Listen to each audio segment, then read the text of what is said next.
waxaan oran karaa wax badan oo farqiya ayaa jira maxaan ku raday galbeedka marka la joogo waa ciladii isla shaqayn la'aan maskaxdii iyo diyaar aan u ahayn ninkii maaragtay wax badan shaqadii diyaar u ahayn guriga inuu wax ka qabto gabadhii maaragtay iyadiina imtixaan badan intuu helo qaylo badan oo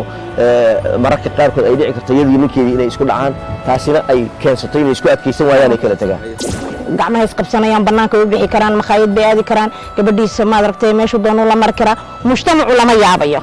tan laakiin mujtamacii baaba la yaabayaba gabadhii uu qabib hadduu wadada la maro waaba lala yaabaya ma garatay waxaa laga yaabaa gabadha inay jeceshahay ninkeeda aysan ku oran karin oo ku jeclahay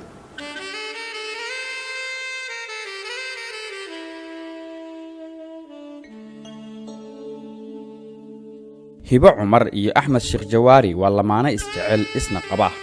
lamaanahan oo wada aasaasay xarun dhiirigelisa la talisa waayagnimo ku biirisa qoysaska ama lamaanayaasha iyo daayarta uu u socdo xiriirka gogolxaarka marxaladda guurka ka hor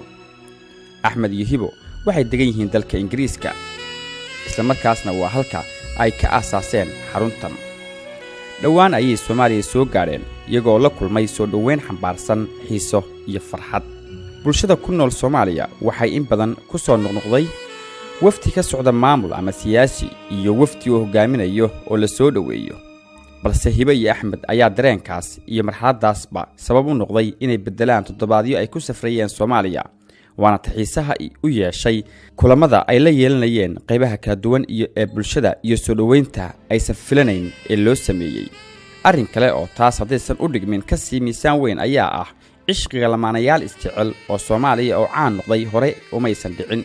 kobaca farxadda iyo kalgacalkoodana ka sheekeynaya sababaha uu tisqaaday ama uu guuleystay ku darso oo dadkana la wadaagaya talana ku siinaya sida loo barbaariyo ama kor loogu qaado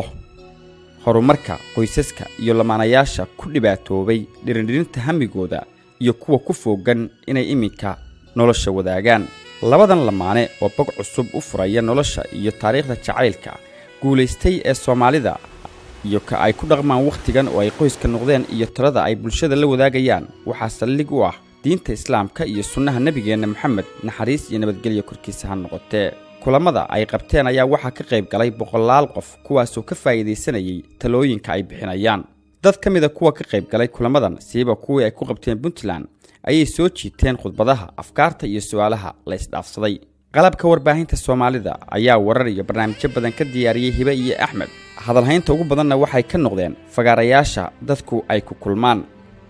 axmed iyo hibo oo aan la kulannay ayaa si qoto dheer uga sheekeeyay marxaladaha ay isla soo mareen sababaha keenay inay xaruntan aasaasaan caqabadaha ka hor yimid iyo horumarka ay gaareen iyo waliba halka ay higsanayaan bismillaahir rahmaanir rahiim marka hore aad baan idinka mahad celinaynaa Core Films fursadan qiimaha badan ee nagu wareysanaysiin aragtida curinta fikirkan in la sameeyo hay'adan oo la gaarsiiyo dadka farxadda qoyska waxa iska lahayd gacdashadayda hibo cumar geelle ka bacdi markaan waxyaabo badan oo kala duwan aan sameynay waxa ugu horeysay oo soo tuurnay wuxuu ahaa love challenge clip yar oo la yiraahdo oo aad rajaynay inaad qaarkiin aragteen waxaan ka ku soo tabinaynay xadiis oo aan rabno dadku inay noloshooda ku dhaqaan gaar ahaan dadka isugu dhowna waa dadka qoyska isku ah yaani lamaanaha wuxuu ahaa xadiiskaasi aan soo dhignay love challenge tahaadu tahabu waxaan markaa laga bilaabo qoysku wax ka bilaabo nin iyo xaasiyaha isa siiyaan hadiyada ilaa ay ka gaarayso madaxda oo maaragtay sida idinka hadda Puntland Dr. Cabdiweli Gaas iyo xaaskiisa iyo wasaaraddiisa maxaan ku dhahday xukuumaddiisa aan idhaahdo طبعا Soomaaliya Djibouti Ethiopia meel walay Soomaali joogto Kenya in laga bilaabo qoys ilaa kor ay u kacdo anagu 20 sano hadda reer leena marka 20 ka sano waxa ku jirnaa alxamdulillah ilaahay ma hadda iskale ilaa ma hadii ay tahay sidaan ku bilownay baan ku soconaa waxaan isweydiinay marka maxaad ummadda la wadaagi kartiin oo uga tagi kartiin waxa badan oo ka shaqeynaa way jirtaa oo horumarinta bulshada laakiin waxa dadka taabanaya noloshooda waa maxay aayad quraan ilaahay wuxuu leeyahay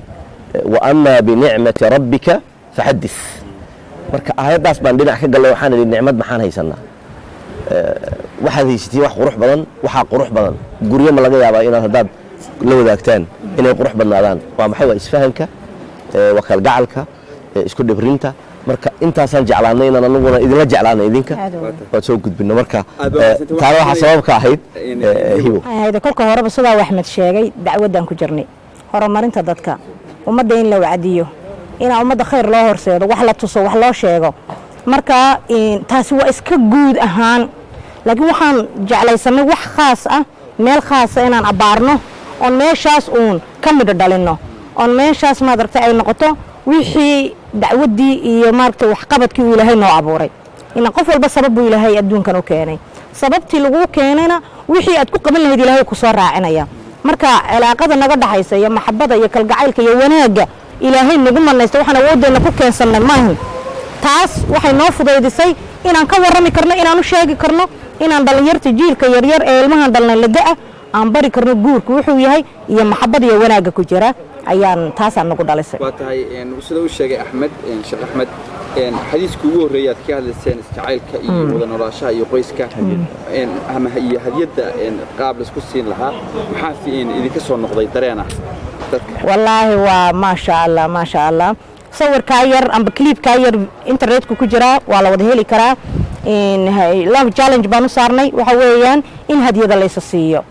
hadiyadaasi Axmed wuxuu hadiyadii igu keenay barkin ay ku qoran tahay waan ku jecelahay marka runtii maaha hadiyadu inaad dahab la isa siiyo inaad wax weyn la isa siiyo maaha wax yar oo kooban baa qofka siin kartaa oo aad la jeclaan kartaa dumarkuna sidoodaba waxay jecel yihiin maalin walba Ilaahay keeno in la soo xasuusto in wax yar loo keeno in telefoon loo soo diro Soomaa Jawhar in ma aragtay sidaas wiilku kolba soo xasuusto soo waco marka waxay nooleynaysaa cilaaqada iyo xiriirka labada qof ka dhaxeeya barkintaas waan ku jecelahay ay ku qoran tahay waxay dhalisay buuq badan dadka qaarkood way ku farxeen dadka qaarkood way yaabeen waxay isdheen xataa waxa kamid ah inay yiraahdaan ninkan weyn ee Ilaahay inta ka dhigay maxay tahay barkinta wala soo shirtagay ma adduunku wuxuu hadidka inuu waayay Soomaaliya hadaan nahay dad qaniyaana dad qalbiga qani ka ah oo xoolo weyn jecelina bixino wax weyn inaan dadka u sameeynaan jecelnahay laakiin waxaasi waxa ka haboon in aan joogto ka dhigno wax yar oo kooban dadka qaarkoodna waxay dhaheen in ma aragtay iyagoo isku jawaabaya dadku iyagoo isku jawaabayay Facebook-na way ku jirtaa maxay hay'ad aniga hadii laba dacas ah oo waan ku jecelahay ku qorantahay leesisi way ugu filantay laana meesha loo socdo maaha shayga maaha xasuusta waaye in lagu soo xasuusto inuu qofku maskaxdiisa aad ku soo dhacday inuu wax kula damcay marka taasa ka dhalatay dad badan waxay isweydiin karaan haddii hore idin weydiina waa meesheeda in Arab iyo labadan baa isku dhow way isqabtaan Hibo iyo Wali Axmed marna ma isqabtaan waa su'aal runtii aan filayo qof kasta inuu isweydiiyo waliba ku qoys ku jira iyo ku rabo inuu diyaariyo cabsi badanna mararka qaarkood yaani guurdoonka ay ku haysa arrintaasi waan isqabanay marar badan isqabashadu waxay qayb ka tahay kala duwanaanshaha labada qof marka kala duwanaanshahaas wax badan ku jira marka waxaad ku kala duwan tihiin ma aha kaliya muuqaalka sare waxaad ku kala duwan tihiin damaca doonista yaani araga fikradda inaad wax soo bandhigto waxbaad keeni waa lagu diidi maxaad sameey marka maad qasbi maad feertami dadka qaarkood way qasbaan moogta xoog bay maaragtay isku dayaan inay qofkii ku mariyaan marka waxaan ku badbaadnay runtii in qofku marka uu wax rabo miiska uu soo saaro in ay jirto arrin ah markeeda horeba aad ku tala gasho oo ogaato qofkan inuu ka duwan yahay waxa aad soo wado inay dhici karto in lagu diido rag badan waa laga yaabaa inay la yaabaan yaani oo yiraahdaan muxuu ninkan ka sheekeynaya marka cilmi bay u baahan tahay khilaafka in la maareeyay waa aqoon aniga hiban aqoontii waan doonanay koorsaan aadnay waxaan la nabaray markaan aniga rabo in aan wax helo sideen ku raasada qaabkee dariiqeen u maraa laynoo barin deenaga laynoo sheegay waxa jirta in Soomaalidu maamaha qaar waxa jira wanaagsan qaarna waxay moodaan inay dariiq sida tilmaamo xun ay tilmaamayaan waxa jirta maamaha tirada nin iyo naagti xolna maaha nabadna maaha waas maamaha la sheego marka dhanka diinta la fiiriyo inay yihiin mid aan fiicnayn arrintaas in dadkii dad dabeecada aaminsan baa wuxuu sheegaysaan inaad ka saartaan oo aad ka dhaadhicisaan inteen lag bayd ku qaata keed marasa annaga horta waxay maamaadaas hortay baxday anagoo ma jirin yani way naga horreysay ilaa maantana dadka qaar way ku dhaqmaan gaar ahaan geeska Afrika waa lagu dhaqmaa waxaan oran lahaa marka maamaadaasi waxay ka hor imanaysaa sunnadii oo haddii sida loo qaato yani tooska ah ninka naagtii nabadna maaha colla ma aha maxaa lagu wada noolyahay marka haddayna nabadana jirin colaadana jirin yani waxa ka duwan ee lagu noolyahay waa maxay in colaadda sida looga baxo iyo isku dhaca sida looga baxo colaadna lama dhigi karo waa isku dhac waa runtii isku dhaca sidii looga bixi lahaana in la barto un bay u baahan tahay yaa waxa weeyaan haddaad og tahay inuu qofkani qof kula mida uu yahay haddaad aaminsan tahay qofkani qof kaa hooseeya oo maad aragtay wanaag adigu aad u samaynaysid isaga dhankiisa waxba ka imin haddaad tahay saa doontaad ula dhaqmi laakiin haddaad og tahay inuu qofkan garabkaaga yahay midig ood ka maarmayn isaguna uu kaa maarmayn si waxaad ula dhaqmi qof kula siman ma garatay ayaad ula dhaqmi dabacaaguna uu isbedeli doonaa waxaad u tihiin dadka ugu horreeyay ee hadda waqtigan iminka cusub ama qarnigan Soomaalida aragtay si dhaba isku jecel oo waliba saa sheegteen dhanka diinta iyo dhaqankeena suubanna saligu yahay labadina waa sheegteen inaad diinta marka hore aad fidinayseen oo qayb ka qaadanayseen waxa jirtay baan ku weydiinayaa ninka ragga ah waxa loo ogol yahay inuu guursado 4 gabdhood hadda waxaad tihiin labadiina unbaa isqaba oo xaaji weli kale uu guursaday hadday arrintaas timaado oo uu Sheekh Axmed guursado dumar kale sidee u arkaysaa mise dareenkii dumarka ku badnaa wali waa jira horta dareenka waa dareen dabiici ah Ilaahay baa ku abuuray qofka bilaadanka qofna haweeneyna ma jecla ninkeyga in la qaybtamo taa maskaxda lagu hayo marka maxay keensanaysaa taa marka maskaxda ku haysid inaad ogolaatid xanuunka iyo dhibta ay dareemayso gabadhu marka la guursado inaad fahantid maxaa ka maqan biilkii waan siiyay maxaa ka maqan waan u soo hoyday guriga waan imaaday looma baahna waxaan hooyasho iyo biil maaha waa qalbiga wax ku jira xanuunka qalbigu ka iimaanaya guurka labaad markaan soo noqdo waa wax Ilaahay jideeyay oo ummadda muslimiinta loo fasaxay inay 4 guursadaan waxaan ognahay diimaha kale oo dhan boqolaal bay guursadaan ma garatay diinka islaamku uu baxadeeyo waa diinka kaliya 4 ku soo koobay ma garatay kuwa kale hinduuska iyo dadka kale waxay doonaan bay sameeyaan 10 buu la guursan 100 buu guursan haduu doono cid ka celinaysa ma lahin yaa marka waxa weeyaan guurka labaana sabab walaalkay sabab baa loo sameeyay sababta loo sameeyay waxa weeyaan in la ogaado maaha in waan iska doonay maaha ana waxaan jecelahay gabdhaha inaan la weydiin su'aashay rag la weydiiyo war maxaad u guursanaysaa maxay tahay baahida kuu geysay inaad guursatid yaa wax badan oo Axmed aniga iga heli karo haduu ka talaabsado gabar kale ka doonto waxa weeyaan macna ma sameynayso laakiin wuxuu ani iga waayay haduu qof kale ka raadsado aniguna waan ku sabrayaa marka waan ku sabrayaa waan ogolahay ta kale ee khaaska labadeena dhexdeeda marka loo yimaado ani Axmed waan ka hadalnay guurka labaad wax dib aan uga ma hayso waayo heshiis baan wax ku nahay waxbaan heshiis ku nahay waxa wax khalda waa sida wax loo sameeyo shayga ma waxa xun waa qaabka loo sameeyo iyo sida lagu imaanayo wax lagu tusaayo gabdhaha wanaha la goynayo ee maartay iyadoo 3 bilood la qabin la guursanayo gabdhaha iyadoo maartay ilma inta dhashay la guursanayo gabadha ogaanaysa intuu qabay inuu reer kale lahaa waxa soo kale waa akhlaaq xumo waa adigu hadalka hadan soo koobno waa ogasha Soomaha Sheekh Axmed oo kale inuu reer kale sameeyo taas miyaa halka u dhacaya ogolaashaha waxa ka horeeya doonis Axmed horta mar raba inuu guursado Axmed haduu rabo inuu guursado waxa heshiis loo yaala in uu ani iga bilaabo inuu ii sheego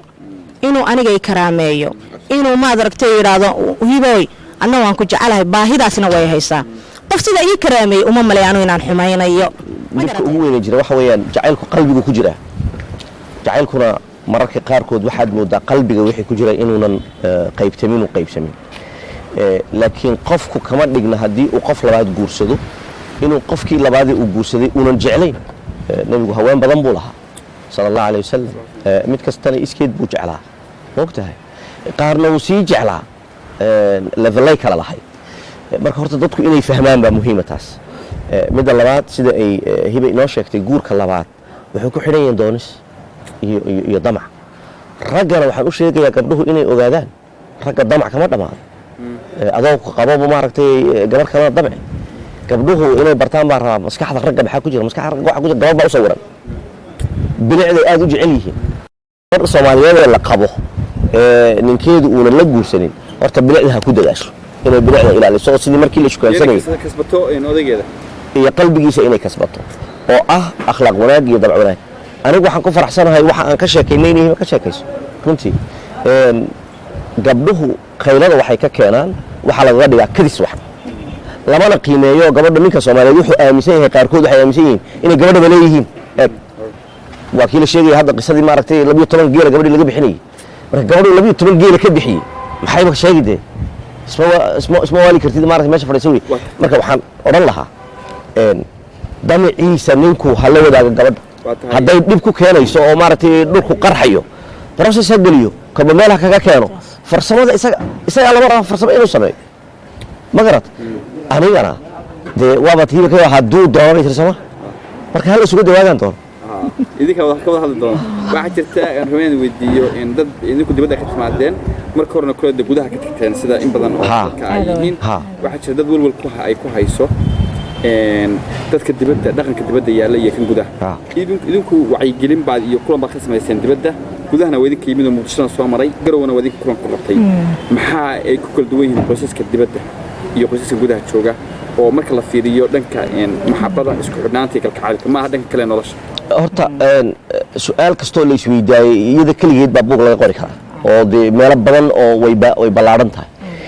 waxay ku kala duwan yihiin kow cimilada labo dhaqanka halkan dhaqan Soomaaliyeed baa yaala oo waalidkii baa jooga oo waxa jira ixtiraamkii iyo qadarintii baa jirta iyo bulshadii oo la ixtiraamaya halka bulsho Soomaaliyeed oo aad u tiro badan ma aha yani bulsho Soomaaliyeed kaliya ma aha waa bulshooyin isku yimiday oo kala duwan waxay ku kala duwan tahay halkaas waa cidlo halkan qaraabadii dadkii baa kula degan halkaas ixtiraam badan ma jiro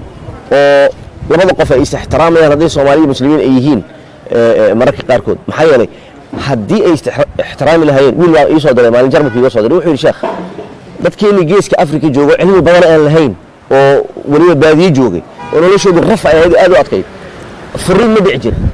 kuwa maanta oo cilmigii iyo wax kastaba haysta fursado badanna haysta markiiba way isfurayaan maynan kuwii hore haba adadkayaan hadday doonaane maynan maaragtay dhinaca ayna kaga fiicnayn dhinaca markaad eegto waa sax waxaan odhan karaa wax badan oo farqiya ayaa jira maxaan ku raday galbeedka marka la joogo waa ciladii isla shaqayn la'aan maskaxdii iyo diyaar aan u ahayn ninkii maaragtay wax badan shaqadii diyaar u ahayn guriga inuu wax ka qabto gabadhii maaragtay iyadiina imtixaan badan intuu helo qaylo badan oo mararka qaarkood ay dhici karto iyadii ninkeedii inay isku dhacaan taasina ay keensato inay isku adkaysan waayaan ay kala tagaan dadka dibadda jooga waxa u fudud jacayl inay jilaan wixii aan idhaahno war waxa la sameeyo sidaas la sameeyo waxa la sameeyo way samayn karaan gacmaha isqabsanayaan banaanka u bixi karaan makhaayad bay aadi karaan gabadhiisa ma aragtay meeshu doonu la mar karaa mujtamacu lama yaabayo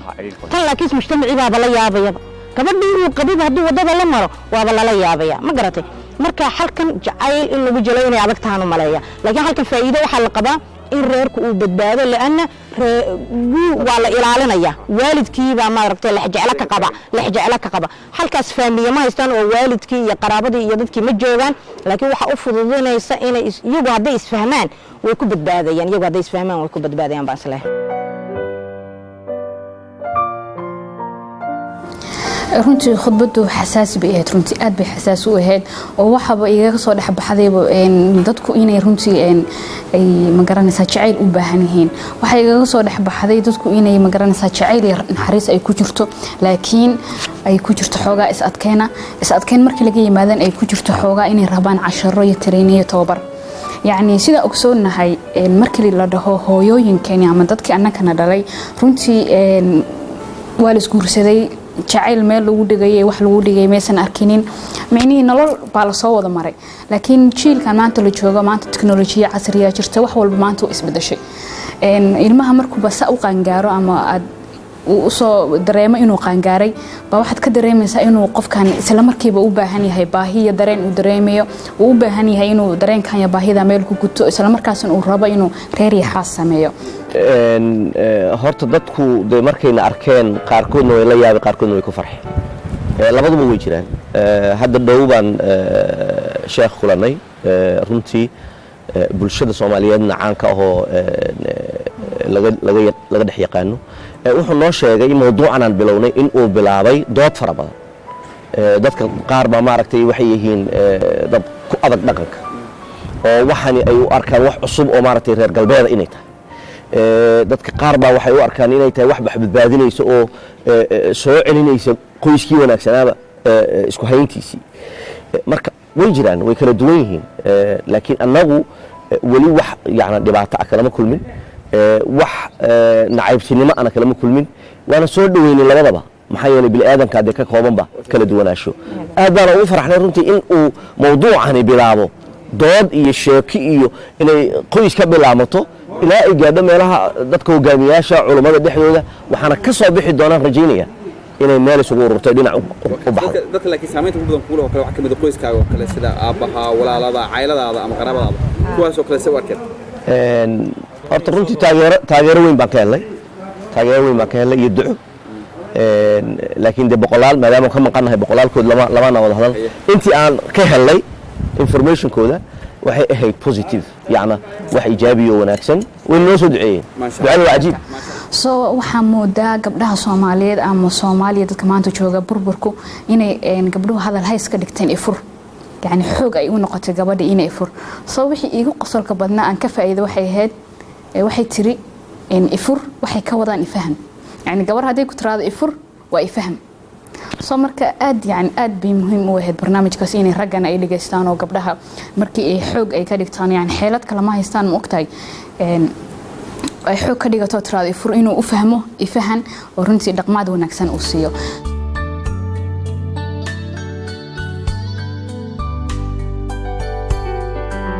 anaku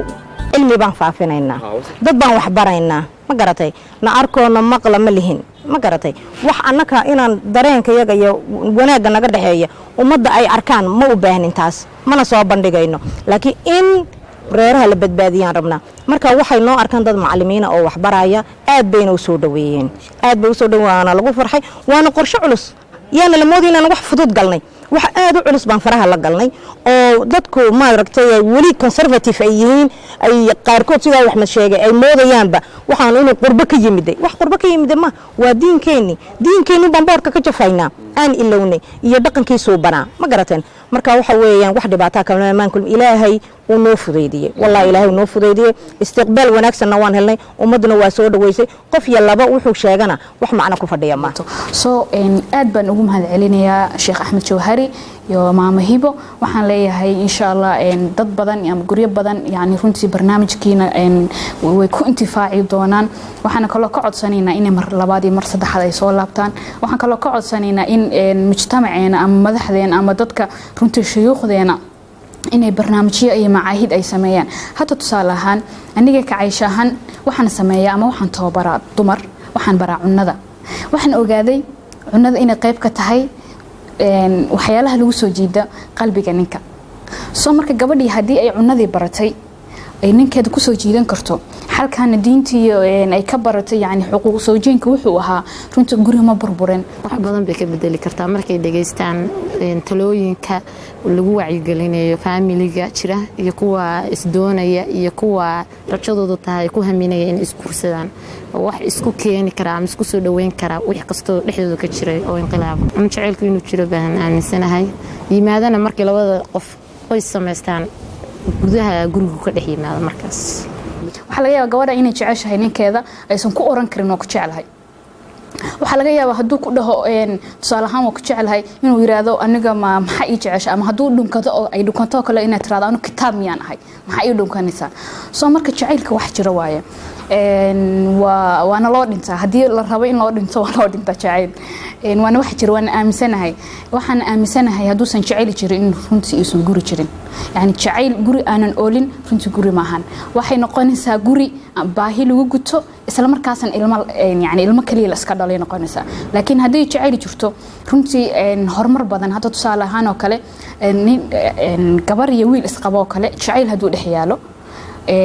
gabadhaas ama wiilkaas horumar badan buu gaaraysaa waxaa la yiri kullu rajulin cadiim waraahu imra'a nin walba oo wax ah maanta ama nin walba oo wax ah waxa ka dambaysa haweeney baa soo saartay sidoo kalena gabar walba oo wax ah nin baa ka dambeeya